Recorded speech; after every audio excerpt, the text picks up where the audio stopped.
Once again, Downing Street prepared for a Conservative Prime Minister to announce their time was up. The third time in 6 years, another one forced out not because of a lost election, but because of lost authority. The Prime Minister's team, including his wife Carrie and baby daughter, were there, and they applauded Boris Johnson when he emerged. Good afternoon, everybody. Good afternoon. Thank you.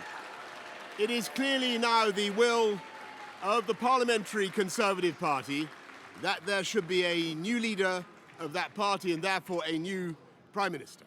And I've agreed with Sir Graham Brady, the chairman of our backbench MPs, that the process of choosing that new leader should begin now. And the timetable will be announced next week.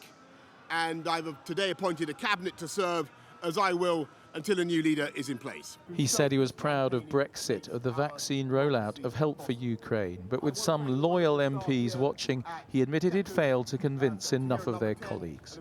I regret not to have been successful in those arguments, and of course it's painful not to be able to see through so many ideas and projects myself.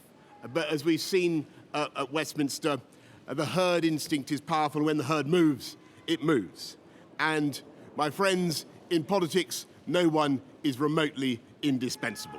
Some protesters had gathered outside the gates, and he did admit not everyone would be sorry to see him go. I know that there will be many people who are relieved, and perhaps quite a few who will also be disappointed. And I want you to know how sad I am to be giving up the best job in the world. But them's the breaks. And he finished by praising the country he would soon no longer lead. I found so many people possessed of such boundless British originality and so willing to tackle old problems in new ways that I know that even if things can sometimes seem dark now, our future together is golden. Thank you all very much. Thank you. It's 2 years since he won a thumping majority. It's a few hours since he was defiant, but now he's accepted it's over.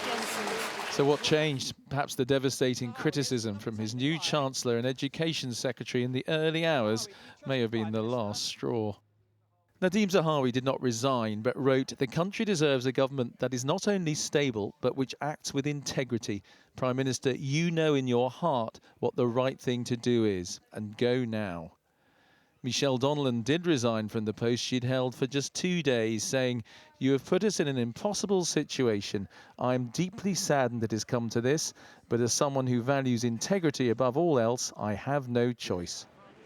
As the news spread, Conservative MPs took stock. Some of them already worried the leadership election will leave him in place for too long. A resignation speech that didn't sound really like a resignation speech. It sounded to me very defiant. It sounds to me as though he intends to carry on governing with what he sees as a very strong personal mandate through the next 3 or 4 months. And I think that simply prolongs the problem that has come to a head this week. And the man who will still face him at Prime Minister's questions, at least for a while, says he'll force a vote of no confidence here unless Boris Johnson goes now. He can't cling on now. They've declared him unfit to be Prime Minister. They can't inflict him on the country for the next few months. If they don't get rid of him, we will bring that vote of no confidence in the national interest, because we can't go on with this broken government led by this discredited Prime Minister. Going, but not quite gone. Boris Johnson's time as Prime Minister may be coming to an end, but of course the rows continue. What an extraordinary day. Delighted to say Andy has caught his breath. He's here with us now.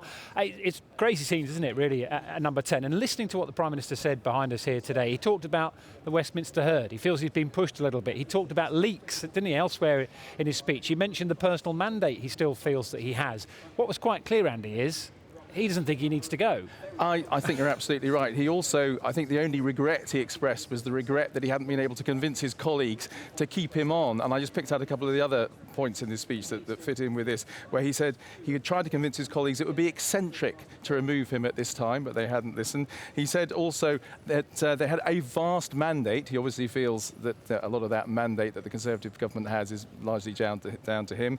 And he said, after all that we've been through with the pandemic and the cost of living crisis, he said we're only a few points behind in the opinion polls. So he certainly sounded like a man who really thought, I should be carrying on doing this job, and you lot should have let me do it. But in the end, he has recognised that the political reality is he must go.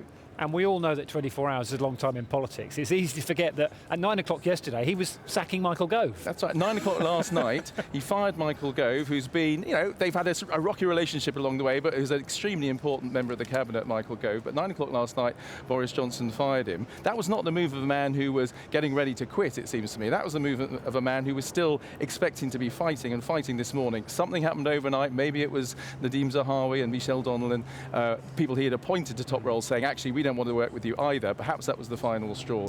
But yes, in a few hours we went from is he going to carry on fighting to accepting the reality and going. Not immediately. He will carry on as Prime Minister, and we'll talk a bit more about that, but he's going.